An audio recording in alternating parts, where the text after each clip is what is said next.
my name is Christina, and I work as a full-stack developer at 84Codes. And 84Codes specializes in offering different softwares as a service hosted in the cloud. And our flagship product is Cloud AMQP, which is most famous for offering LavinMQ, which is a message brokering software. So how many of you are familiar with message queuing? Can you see a show? Oh, nice. Perfect. Anyone know about Cloud AMQP? Yeah? Okay, good. Awesome. Well, in the last year for Cloud AMQP, we have also started to offer our own open source message brokering software that we call LavinMQ. And the LavinMQ project has been around for a couple of years internally at 84Codes, and it's mainly been developed by the founder, Carl Hörberg. But in the last year, it's gotten its own dedicated team that works full-time with maintaining it. And I'm one of those developers. My background is in computer science and engineering, which I studied at university in Sweden. And since then, I've been working at 84Codes, where I've been for about 2.5 years now. So before working on the LavinMQ project, I was working on the Cloud AMQP product team and writing most of my code in Ruby. So I've done the whole Ruby to Crystal kind of transition, I guess. And a bit about me personally, I'm currently based in Stockholm, Sweden, and I love to travel, so I'm really happy to be in Berlin today. And I love to ski, as you can tell by the picture. So on to the agenda. I'm going to hold the talk in 2 parts. The first part is going to be about LavinMQ and message queuing, and why we think Crystal is a really good choice for this project. And the other part is going to be more practical. I'm going to share some things that I've learned in my year as a Crystal developer on this project. I'm going to be talking about allocations and syscalls and some toolings that you can use to keep track of it all. And then after that, I'll do a quick summary, and hopefully we'll have time for some questions, maybe. So diving right into the first half, beginning with trying to answer the question, what is message queuing? So often you talk about message queuing and message brokers in the context of microservice architectures. And the best way to contrast those architectures is to compare it with a monolith. So a monolith that we have here on the left, I think, is a tightly coupled architecture, and services are really dependent on each other to run. So in the beginning of projects, this is usually fine, but when your services starts to grow, it can become overly complex, and it makes it difficult to introduce changes and stuff. So microservices, on the other hand, are completely modular and independent from each other. And introducing changes in one service doesn't necessarily have to affect the rest of your system. And with this, you get some nice effects like bug isolation and more freedom to kind of introduce new technologies or languages even. So diving into the microservice architecture, how do services communicate with each other, why they are decoupled like this? And today I'm going to keep it pretty simple. I'm just going to talk about 2 alternatives, synchronous and asynchronous messaging. And synchronous communication sends data from one service to another in a blocking interaction. So typically, an example of this would be an HTTP request. So one service sends a GET request to another, and then it has to wait for that service to process it and return a response before it continues with any other tasks. So this doesn't let the microservices be truly autonomous, and the overall performance will be impacted. And the more dependencies that you have between your services, the overall response time for your client is going to get worse. And on the other hand, then, we have the asynchronous communication, where you outsource messaging or message handling to a third party. And then services can send messages without needing information on the receiving service. And this lets them be truly decoupled. And then they can carry on with tasks while the message queue facilitates the message directly after they have sent the message. So services won't have to stop and wait for responses. And this makes it much faster and more scalable. And to illustrate an example, I have 2 services here with the message queue as the middleman. And when a high load is put on one service and there's a lot of traffic, the message queue can facilitate these messages, and then the receiving client or service can consume these messages when it has capacity. Right, so that's a little bit about message queuing. And all of this is achieved with the message broker, and that is the idea of LavinMQ and message brokering, is to facilitate exchange of messages between applications or services. So let's look a little bit closer at LavinMQ. So here we have an image that shows the typical use case of LavinMQ. You have a producer, which could be your service or your application, or whatever you're sending messages from, basically. The producer sends messages via a message exchange, and the exchange then is responsible for routing that message to different queues with the help of bindings and routing keys. And the bindings are the links between the exchange and the queue, and the routing keys is an attribute that you set in the actual message that's being sent into the exchange. And the exchange then looks at the routing key and figures out which queue it should send your message to. So to those who are familiar with AMQP message brokers like LavinMQ, this all seems very simple, straightforward. So what makes LavinMQ different from other AMQP message brokers out there? And on a high level, a lot of the functionality is very similar to LavinMQ. The main difference, I would say, between LavinMQ and other alternatives is the implementation. And LavinMQ relies on writing messages directly down to disk and then letting the operating system cache the messages for us instead of caching the messages in random access memory, or RAM. So when we try to read messages, we don't have to do these expensive syscalls, and we use very little RAM. And this allows us to get a really fast throughput on messages, and it also lets us facilitate almost infinitely long queues, as long as the disk memory is there, of course. Really all technical and architectural decisions are guided by benchmarking and performance metrics, and solutions like the example that I just gave. It really defines the whole project, and it results in a highly performant and resource-efficient message broker. So I guess that's the main difference. And one of those architectural decisions is to write it in Crystal, which leads me to talking a little bit about why we like Crystal so much and why we have chosen it for LavinMQ. So Crystal is a compiled language, compiles down to a more efficient binary using the LLVM compiler. And as I mentioned, performance is a big deal for us, so a compiled language was a really important aspect. Especially in combination with that the syntax is super nice. Since 84 codes works a great deal with Ruby, it's very convenient for us to use Crystal, as they are quite similar and the learning curve is less intense. So Crystal is expressive, it's really nice to read and write, which is super great. And another big thing is that the standard library is great. It's written almost entirely it is written entirely in Crystal as far as I know. And it's pretty common for other languages to have stuff like partially written in C or things like that just for performance enhancements. But with Crystal's library being just Crystal, it makes it easier for us to dig into the functions that we're using, and it helps us understand the perks or consequences of different performance characteristics, which would be a little bit more of a hassle otherwise. So all in all, we really like Crystal. It's fast, elegant, convenient, and a really good fit for this project. Okay, so now I'm going to get into the second part of this presentation and talk to you about what I have learned about Crystal during this last year, or at least some highlights.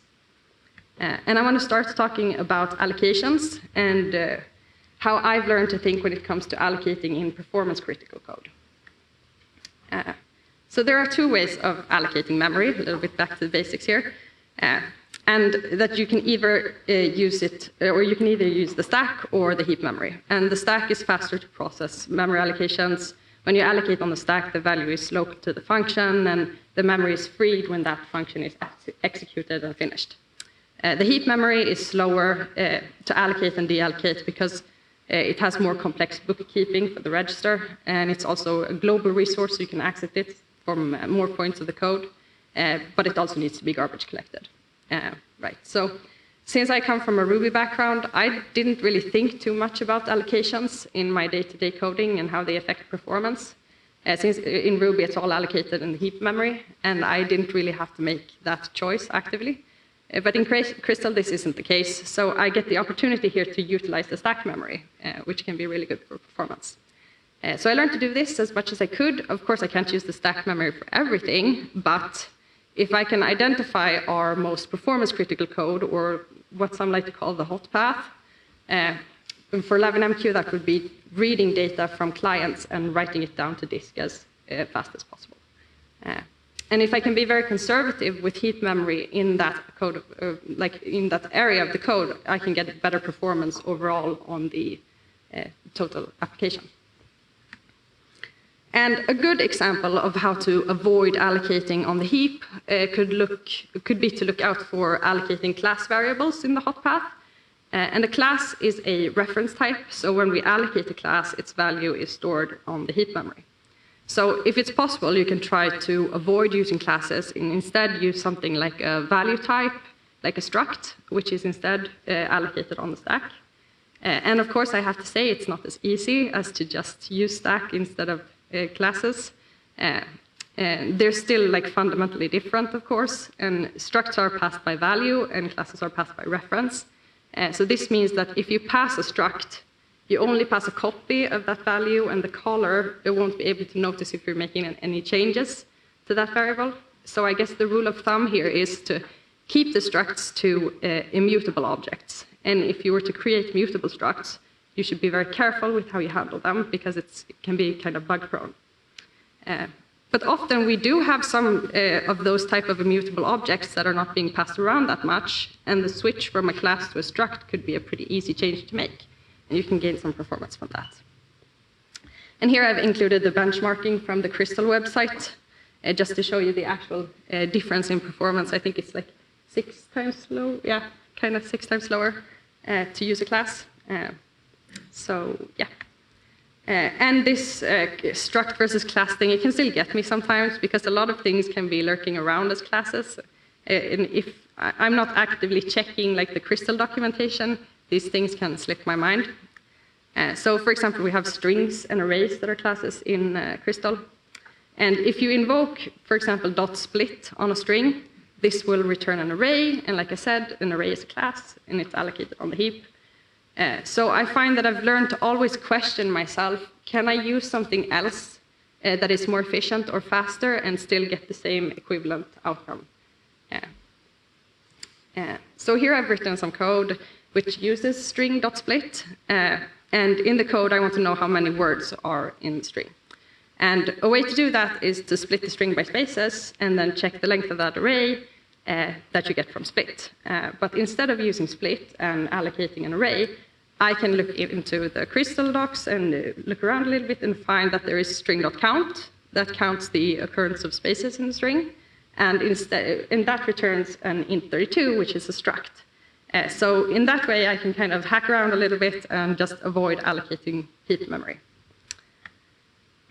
And next up, I want to talk about something that's very important for the LavinMQ project, which is syscalls, and specifically avoiding them as much as you can due to how expensive they are.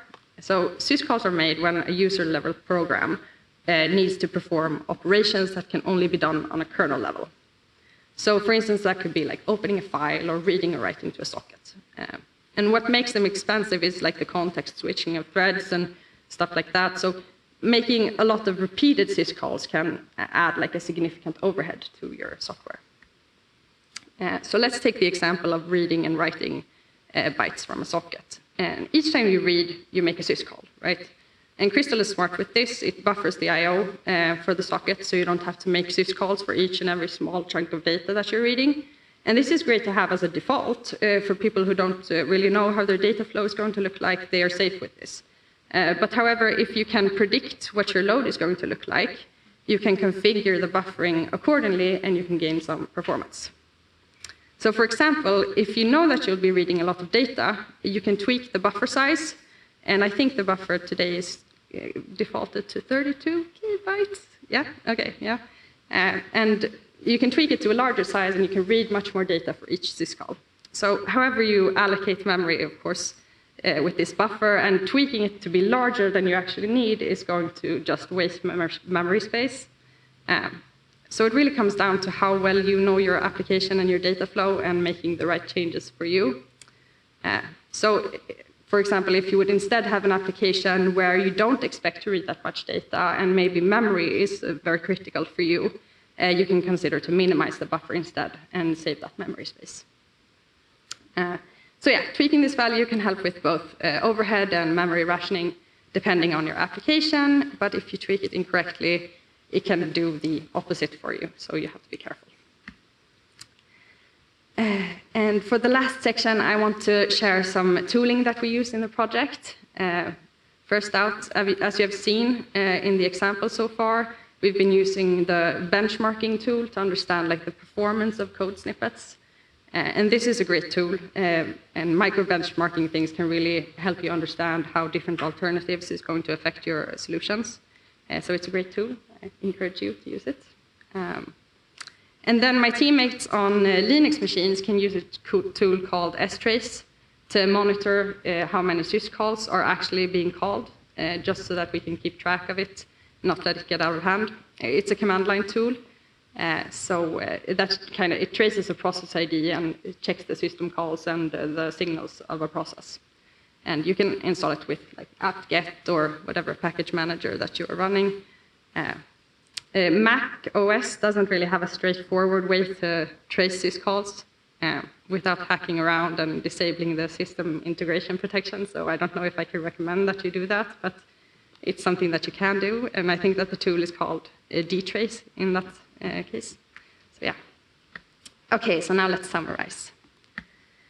For the first part of the talk, I went through message queuing and LavinMQ, giving you some background on what we mean when we talk about like a high performance and a resource effective or efficient message broker. And I touched on Crystal being like compiled language, great syntax, awesome documentation. It makes it a great pick for our project. And then in the second part, I talked about avoiding allocating unnecessary memory, and I showed some examples of trying to think of alternative ways to work around heap allocations. And also, you can try to avoid syscalls by doing some buffer tweaking. And lastly, we saw some tooling that you can use to keep track of everything. So yeah, that was it for me. I have 2 QR codes here if you want to go and check the LavinMQ repository on GitHub, or if you want to join the Slack community. You are all very welcome to do so. And hopefully we have time for some questions. Thank you.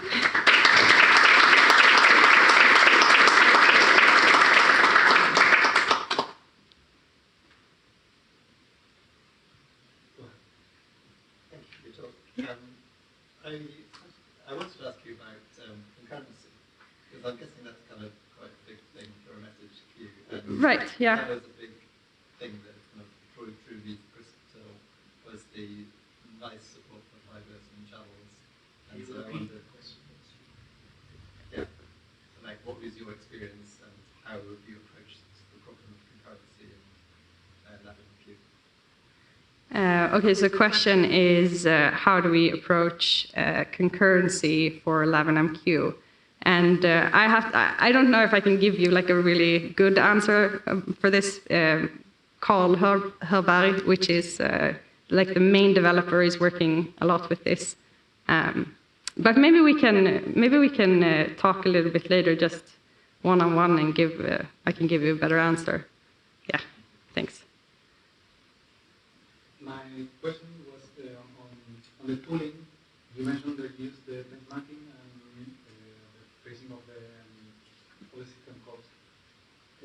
Do you find a need for like memory tooling or memory profiling, and usage? Okay, so the question is, do we feel that the need for tooling for tracing memory and things like that? And I would say all of the tools that help us trace how our applications are actually performing is really great and always very appreciated. So I would say yes. Yeah. Just as a comment on that, memory tooling would be great. Yeah. Memory tooling would be great. So as I mentioned, we started working on that, and we have this, I believe with this right, this perf tool, so you can check that out and Perf tools. help us grow a little more. Nice. I will check out perf tools.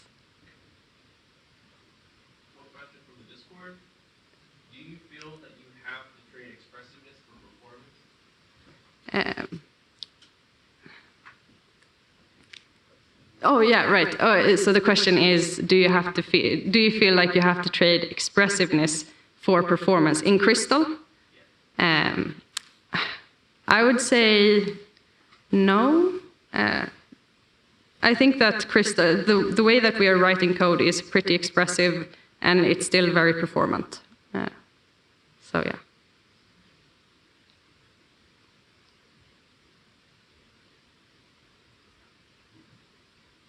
There was a question on the YouTube. Yeah.